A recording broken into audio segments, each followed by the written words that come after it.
Ingat enggak waktu kita semua harus WFH dan belajar online? Yuk, nostalgia masa pandemi. COVID-19 di Indonesia.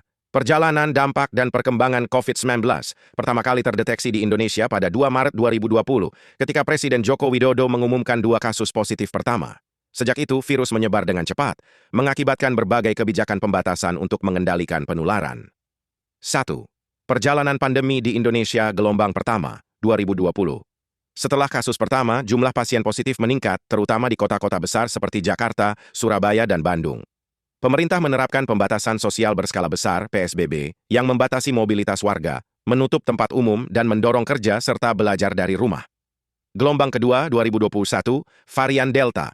Pada pertengahan 2021, varian Delta menyebabkan lonjakan kasus yang luar biasa. Rumah sakit kewalahan, oksigen medis langka, dan angka kematian meningkat drastis. Pemerintah menerapkan PPKM darurat dengan berbagai level untuk menyesuaikan kondisi daerah. Gelombang ketiga 2022, varian Omikron. Meski Omikron lebih menular, dampaknya lebih ringan dibandingkan Delta.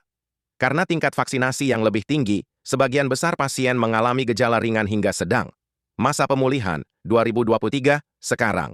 Seiring menurunnya kasus dan meningkatnya imunitas masyarakat, pembatasan mulai dilonggarkan. Aktivitas ekonomi kembali pulih, masker tidak lagi diwajibkan di banyak tempat, dan program vaksinasi booster terus berjalan.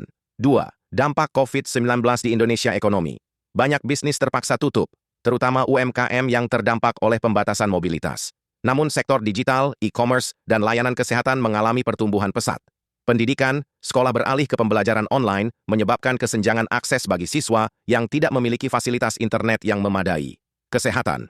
Selain meningkatnya angka kematian, pandemi juga menyoroti pentingnya infrastruktur kesehatan, tenaga medis, dan kesadaran masyarakat terhadap kesehatan.